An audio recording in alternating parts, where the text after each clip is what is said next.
तो कहानी की शुरुआत होती है एक ऐसी जेल को दिखाते हुए जहां लोग अपने गुनाहों के लिए अपनी मर्जी से खुद को सजा देने आते हैं और एक एक करके सभी अपना इंटरव्यू देते हैं, जिसमें ये लोग बताते हैं कि आखिर ये कौन है और यहाँ किस गिल्ट की वजह से आए हैं। इन्हीं में से हम पेरम्पुअन नाम के एक लड़की को देखते हैं जो सभी की तरह अपने आप को सजा देने के लिए यहाँ पे आई थी, क्योंकि उसे लगता है कि वो एक बच्चे की मौत की जिम्मेदार है। जब पेरम्पुअन अपना इंटरव्यू देती है तब हमें पता चलता है कि ये एक स्कल्पचर आर्टिस्ट है जिसने जानवरों के खौफनाक रूप पर एक पूरा शो ऑर्गेनाइज किया था। तब पेरम्पुअन ने अपने बॉयफ्रेंड को भी इन्हें देखने के लिए बुलाया था। तब पेरम्पुअन उसके साथ बातों में इतनी बिजी हो गई कि उसे पता ही नहीं चलता कि इसका बेटा खेलते खेलते उन मूर्तियों के पास पहुंच गया और अचानक वो एक स्कल्पचर से इतनी बुरी तरह से टकरा जाता है जिस वजह से उसकी मौत हो जाती है। बस तभी से पेरम्पुअन उसकी मौत का जिम्मेदार खुद को मानती है। इसके बाद पेरम्पुअन को 24 नंबर का प्लेटफॉर्म दिया जाता है जिसमें उसका रूममेट जामियातिन नाम का एक आदमी होता है जो एक मैथमेटिशियन है और मैथ्स के सवालों को सॉल्व करने में लगा रहता है।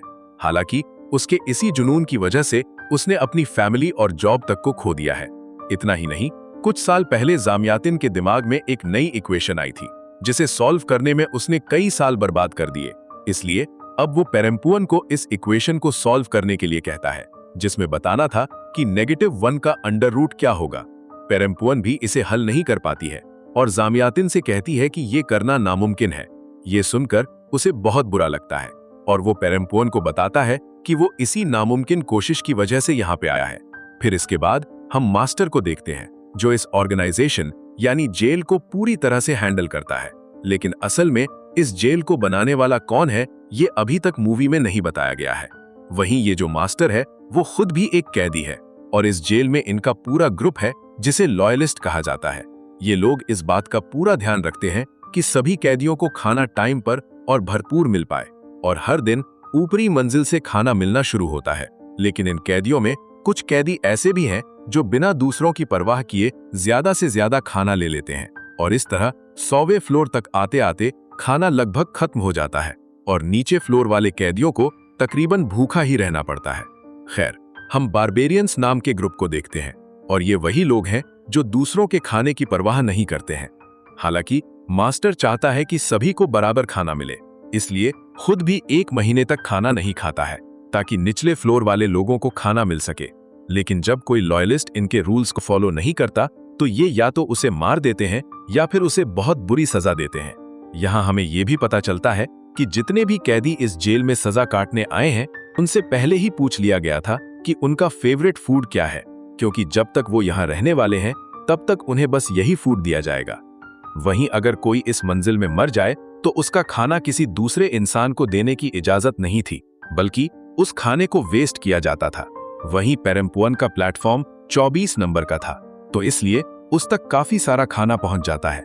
पर रूल्स के मुताबिक हर महीने ये जेल रीसेट होती है जिसमें ऊपरी मंजिल के लोग नीचे आ जाते हैं और नीचे प्लेटफॉर्म के लोग ऊपर पहुंच जाते हैं। लेकिन इस बार पेरम्पुअन को 180वां प्लेटफॉर्म मिलता है, जिस वजह से वो काफी परेशान होते हैं, क्योंकि यहाँ खाने के नाम पर अगर उन्हें प्लेट चाटने को भी मिल जाए तो वो भी बहुत बड़ी बात थी, और होता भी ऐसा ही है। भूखे रहते रहते दोनों को करीब 20 दिन गुजर जाते हैं और अभी शिफ्टिंग होने में 10 दिन और बाकी थे। लेकिन इस शिफ्टिंग पर भी ये लोग भरोसा नहीं कर सकते थे, क्योंकि हो सकता है कि ऊपर प्लेटफॉर्म पर जाने के बजाय ये दोनों और ज्यादा नीचे प्लेटफॉर्म पर पहुंच जाएं। तभी दूसरी ओर जामियातिन की तबीयत भूख की वजह से खराब हो जाती है और दिन ब दिन बिगड़ती चली जाती है। इसलिए वो अपनी जिंदगी को खत्म करने का फैसला करता है और अपने आप को आग लगा लेता है। और उसके टुकड़े जब निचले फ्लोर पर पहुंचते हैं तो वहां मौजूद कैदी जो कई दिन से भूखे थे वो बिना कुछ सोचे समझे उन्हें खाने लगते हैं। इधर जामियातिन के मरने के बाद पेरम्पुअन को सहाबत नाम की नई रूममेट मिल जाती है, जिसका हाथ पहले से ही कटा हुआ था क्योंकि उसने लॉयलिस्ट के रूल को ब्रेक किया था। दरअसल सहाबत ने जेल में पड़े एक लाश को एक भूखे कैदी को खिला दिया था।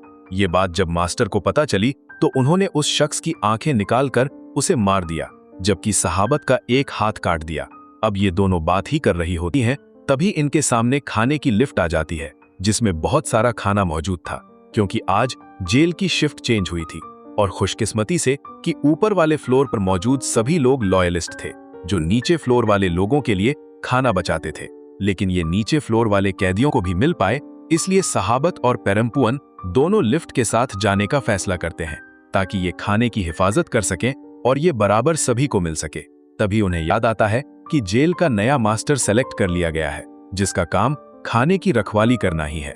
इसलिए ये दोनों पहले नए मास्टर के पास जाती हैं और उससे बातचीत करके उसे भी अपने प्लान में शामिल कर लेती हैं।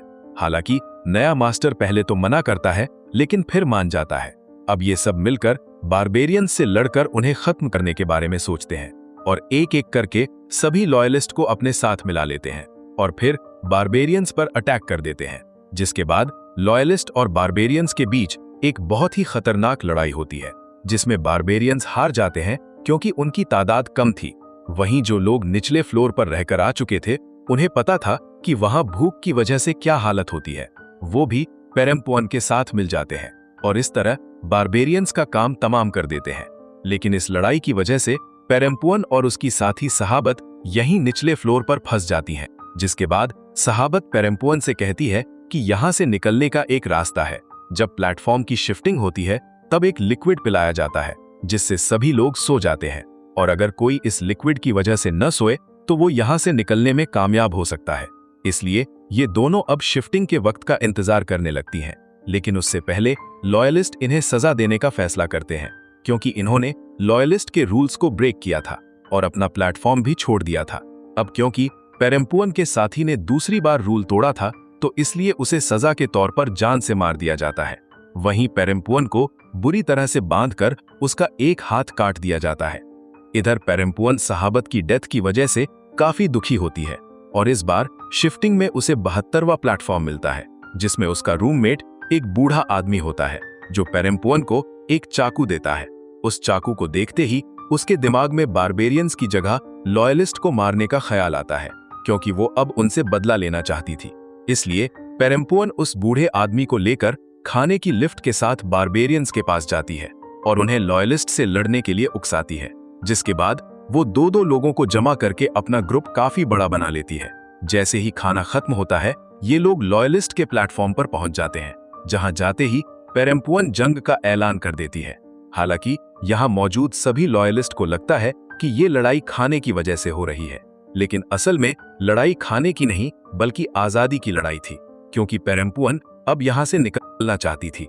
इधर बारबेरियंस और लॉयलिस्ट के बीच लड़ाई शुरू हो जाती है और दोनों एक दूसरे को काफी ज्यादा टॉर्चर करते हैं। इस लड़ाई में कई बारबेरियंस और कई लॉयलिस्ट मारे जाते हैं।